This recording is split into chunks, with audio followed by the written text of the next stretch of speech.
When my own parents tried to hand the keys to my house over to my younger sister without asking me, I realized the greatest betrayal in my life would not come from strangers but from the people who had always claimed to love me the most.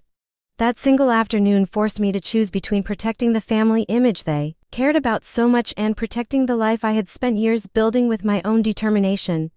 And I knew that once I made my choice, nothing between us would ever be the same again. My name is Natalie Brooks, and at 32 years old I worked as a financial fraud investigator for the state, spending my days uncovering dishonest schemes while believing my own family would never deceive me in such a cruel way. My parents often described me as the overly careful child because I preferred stable goals over risky dreams, while they proudly praised my younger sister Avery for chasing one unrealistic business idea after another even though none of them had ever succeeded. A decade earlier, I had refused my father's offer to finance my future because I wanted every achievement in my life to belong completely to me instead of becoming another reminder that I owed my success to someone else. I purchased a small brick cottage on the edge of the historic district with my savings, slowly repaired every room after work, planted a beautiful garden by hand, and watched the once forgotten neighborhood become one of the most valuable places in the city, while my little home became the accomplishment I treasured more than anything. Avery lived a very different life because she had never been expected to stand on her own feet for very long, and every failed opportunity somehow became another excuse for my parents to rescue her from responsibility.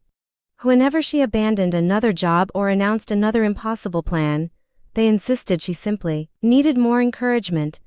while my careful planning, steady career, and financial discipline were dismissed as ordinary because they had come to expect me to solve my own problems without asking anyone for help. Everything changed on an ordinary Thursday afternoon while I was reviewing a complex financial investigation, and my phone lit up with a message from my mother that made my entire world feel unsteady within seconds. She calmly informed me that Avery and her husband would be moving into my house the following morning because they needed a better place to raise their growing family, then instructed me to remove my personal belongings before they arrived, as though she were discussing a simple change of weekend plans instead of giving away a home that belonged solely to me. The message was so unbelievable that I read it several times before accepting that my mother had actually written those words, and my hands trembled as I immediately called her, hoping she would laugh and admit it was some terrible misunderstanding. Instead, she answered with a cheerful voice and congratulated me on finally doing something meaningful for the family, speaking as though I had already agreed to surrender the home I had spent 10 years paying for with endless overtime, sacrifices, and careful budgeting. I reminded her that the cottage had been purchased entirely with my own savings, that every mortgage payment had come from my paycheck, and that my name alone appeared on every legal document connected to the property. She dismissed every fact with an impatient sigh before explaining that real families did not concern themselves with paperwork because, in her opinion, my sister deserved the house more since she was expecting a baby and needed additional space to begin the next chapter of her life. I refused as calmly as I could, telling her that I loved my sister but I would never give away the only home I had ever owned simply because someone else wanted it. Yet my words only seemed to frustrate her even more.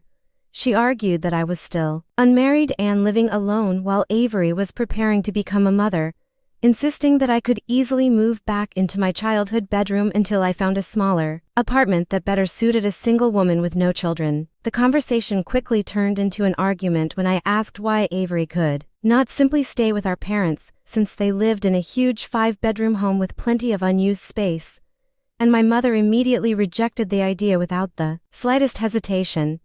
She claimed that my father needed his private office, she needed her sewing room, and they could not allow a crying baby to interrupt the peaceful retirement they had worked so hard to enjoy, yet somehow they believed disrupting my entire life was a perfectly reasonable solution. Before I could respond again, my mother casually revealed that Avery and her husband had already rented a moving truck and were on their way to my neighborhood, because she had promised them everything would be ready when they arrived. Then she ended the call without waiting for another word from me. I sat silently in my office staring through the window, and for the first time in years I stopped worrying about hurting my family's feelings because I finally understood they had never been worried about hurting mine. I opened the secure folder on my work computer where I regularly handled property fraud investigations, and instead of reacting with panic, I forced myself to think the way I did every day while protecting innocent homeowners from illegal attempts to take what belonged to them. Within minutes, I gathered copies of my property records, downloaded the latest ownership documents from the county database, printed everything I might need, and contacted the local sheriff's office to request an officer meet me at my house because unauthorized people were attempting to occupy my private property. The drive home felt longer than it had ever felt before, even though every traffic light seemed determined to slow me down while my mind raced through every possible outcome waiting for me at the end of the road. As I turned onto my street, my stomach tightened when I saw a large moving truck parked in my driveway and watched my brother-in-law carrying boxes through my front door while my sister stood nearby giving directions, as though they had owned the house for years instead of arriving without my permission. Remembering the sheriff's instructions, I stayed inside my car and watched from across the street while several more boxes disappeared into my living room, including furniture I had restored with my own hands during countless weekends over the years. A few minutes later, a patrol vehicle stopped beside me, and Sheriff Daniel Harper calmly stepped out before asking me to remain where I was until he confirmed exactly what was happening because he wanted the entire situation handled according to the law. The sheriff approached my family first and politely asked who owned the property, and my mother confidently answered that it belonged to the family even though the paperwork happened to be under my name because I was allowing my sister to live there. When the sheriff walked over to me, I quietly handed him every document proving my ownership, explained that I had never given anyone permission to enter my home, and formally requested that everyone on the property be removed for trespassing before anything else inside the house disappeared. After carefully reviewing every page, Sheriff Harper returned to my family with a serious expression that immediately changed the confident smiles on their faces into nervous silence because the facts were impossible to argue with. He informed them that the property belonged exclusively to me, that they had no legal authority to enter or occupy the home without my consent, and that they would either return everything to its proper place and leave peacefully or face criminal trespassing charges before the afternoon was over. My mother stepped forward with tears already forming in her eyes, insisting that no police officer should interfere in a private family disagreement because parents had every right to decide what was best for their children, even after those children became adults. Sheriff Harper listened patiently before explaining that family relationships did not cancel property laws, and he reminded everyone standing in the driveway that ownership was determined by legal documents instead of emotions, expectations, or verbal promises made without the owner's consent. Avery finally looked at me with disbelief written across her face and quietly admitted that she had trusted our parents when they assured her the house had already been given to her, while her husband stood beside the moving truck, looking embarrassed and completely unsure of what to believe anymore. I calmly told them that I had never agreed to surrender my home, that nobody had even asked for my opinion before making plans behind my back, and that every piece of furniture they had carried inside represented years of hard work that I refused to lose simply because someone else believed they deserved it more. The cheerful excitement that had filled my front yard only minutes earlier disappeared, as everyone silently carried the boxes and furniture back into the moving truck under the sheriff's supervision,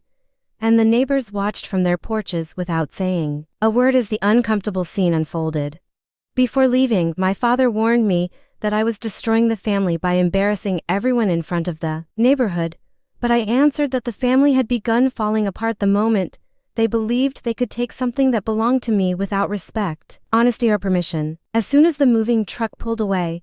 I hired an emergency locksmith to replace every lock on the house, installed new security cameras around the property, upgraded the alarm system,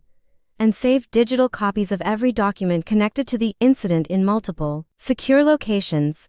The sheriff encouraged me to contact law enforcement immediately if anyone returned without my approval, explaining that the official report created a legal record which would make any future attempt to enter my property much more serious than a simple misunderstanding. That evening my phone rang repeatedly as relatives called one after another after hearing a heavily edited version of the story from my parents, and nearly everyone accused me of abandoning my pregnant sister during the most important time of her life without bothering to ask what had actually happened. Rather than arguing with each person individually, I calmly prepared a detailed timeline supported by photographs, property records, and the sheriff's incident report, knowing that facts would eventually speak louder than emotional accusations. One of my older cousins, Rachel, happened to be a real estate attorney, and instead of accepting the rumors circulating through the family, she called me privately and asked if I was willing to tell her the complete truth before she formed an opinion. I emailed her every document I had collected, including the ownership records, screenshots of my mother's messages, photographs of the moving truck, and the sheriff's official report, and less than an hour later she called back shocked that anyone believed I had done something wrong because the evidence clearly showed that my rights had been completely ignored. Rachel shared the facts with the rest of the family,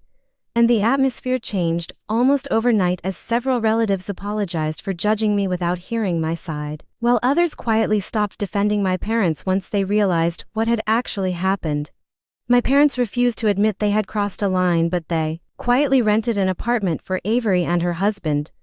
proving they had always been capable of helping them without sacrificing everything I had worked so hard to build for myself. Although the crisis had ended, I finally accepted that the deepest wound had existed long before anyone showed up with a moving truck because I had spent my entire life believing that earning love required endless sacrifice while my sister received endless second chances without earning them. With the encouragement of a thoughtful counselor, I slowly learned that healthy boundaries were not acts of cruelty but acts of self-respect, and that protecting the life I had built did not make me selfish even if people who benefited from my silence wanted me to believe otherwise. Over the following year I paid off the remaining balance on my mortgage, filled my little cottage with people who genuinely appreciated me, volunteered in my community, and discovered that peace felt far better than constantly chasing approval that was never going to come. Looking back now, I no longer remember that painful afternoon as the day my family tried to take my home because I see it as the day I finally reclaimed my voice, my confidence, and the freedom to build relationships with people who valued me for who I truly was instead of what I could give them. My house remains exactly where it has always been, standing as a reminder that real success is measured not only by what we own but by the courage to protect our dignity when someone tries to take it away. And I hope my journey encourages anyone facing unfair treatment to believe that setting firm boundaries can become the first step toward a happier and more peaceful future. Please subscribe to our channel and share this video with your friends and family. We create entertaining and inspiring stories for our viewers, and your support helps us continue making great content for you.